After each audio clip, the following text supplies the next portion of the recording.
Welcome to Hacksaw's garage, which of course is in front of the garage, not to be confused with Hacksaw's workshop, which is inside the garage, or Hacksaw's kitchen, which is next to the garage. Roll the intro.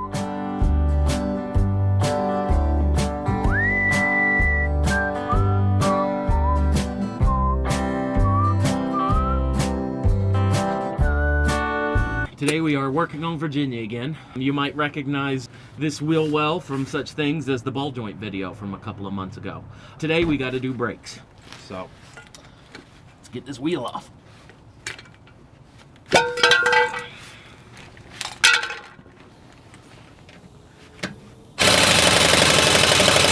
Alright, so one thing I always like to do is before I take it off, I get my screwdriver and kind of go ahead and pry the caliper closed a little bit so you can get everything good and loose before you actually take it off.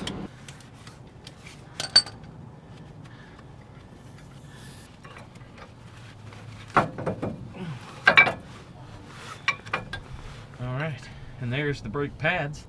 If you were only doing pads, this is as far as you'd have to go, but we're going to do these rotors at the same time.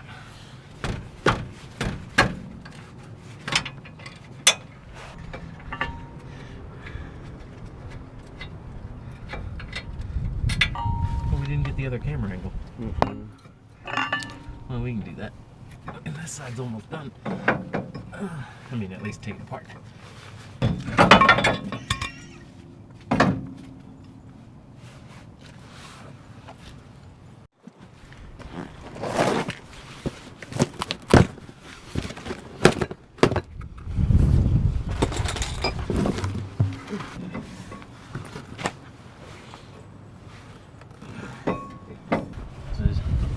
Two bolts hold this on the back side. Just always make sure that the rotor is square before you try to put this on, because then the bolts won't line up right. Alright, so those are finger tight.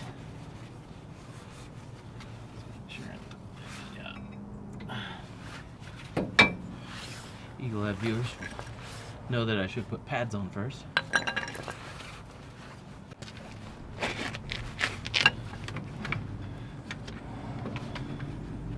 Are those the new pads? No, this is the old one. Just using it to, you got a two-piston caliper, so I'm using it to make sure I'm pushing them back at the same time.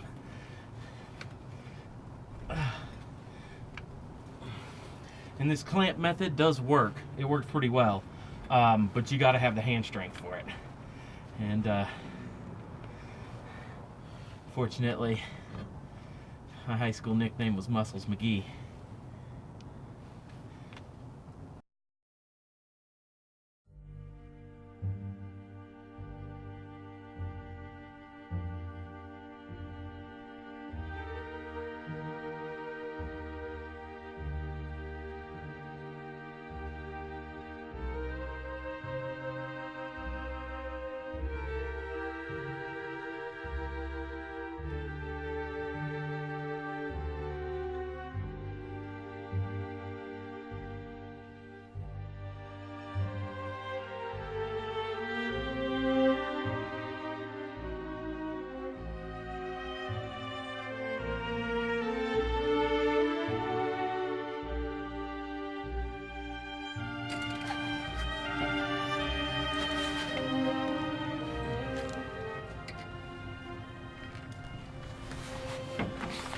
And you're done.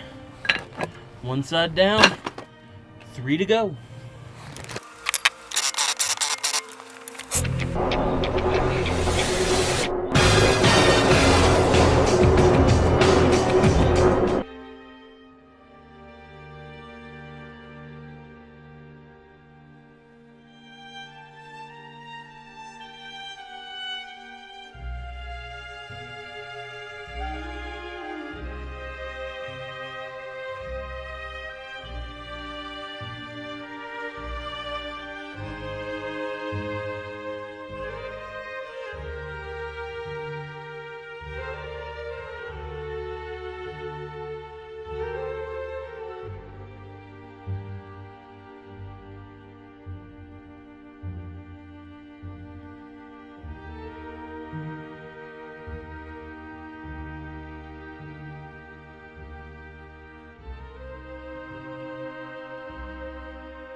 big thing here when you're doing these is to make sure that these really slide free.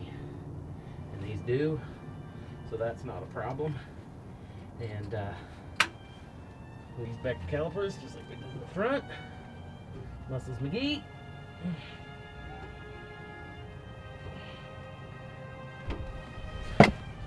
Alright.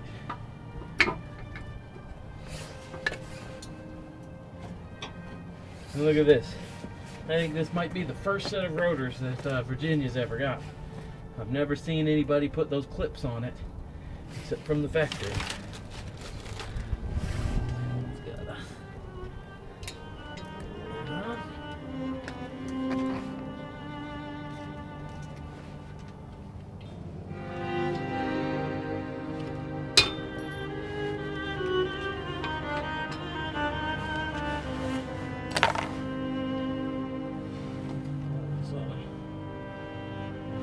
That fortunately runs over.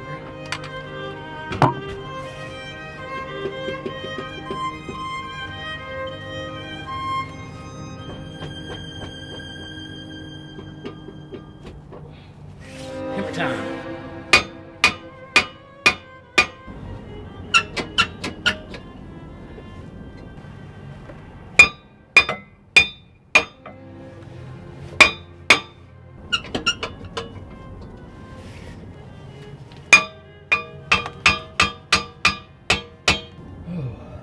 Problem is that there's a drum brake inside of here that is the emergency brake. And I think that since this is the stock rotor and this is not a new car,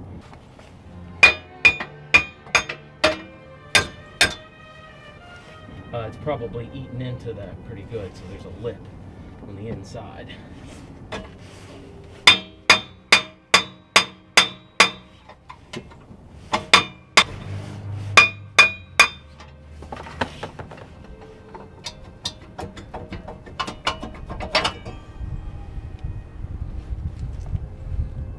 Win. Could have done.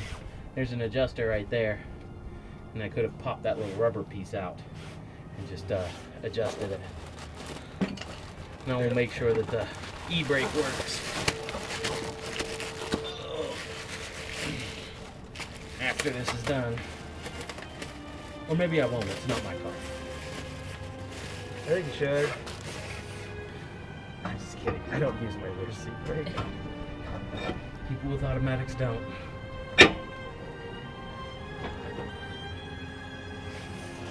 Yes. So, now that I've fought with that for a while,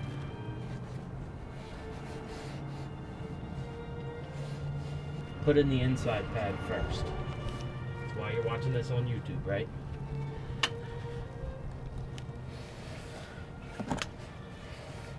Learning from my mistakes. Unless I edit this out. And then look at how perfectly I've done this. I put the inside pad in first, just like you're supposed to. Just like I've always said. Yep, just like I've always said, always done. Alright, I'm taking this off because I need to loop this back underneath there, and it's just not giving me enough room. So I'm going to loosen this mount right here for this brake line, hoping that I can gain a little wiggle.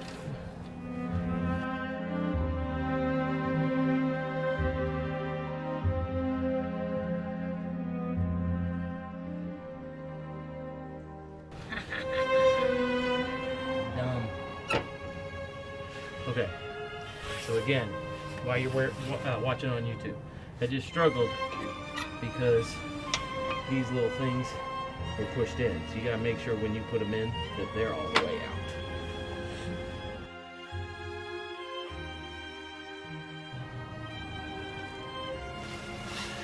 out. Alright, so with this one, just to warn you, this track bar right here is really close to this bottom bolt. So you have to put in the bottom bolt before you put the caliper on. So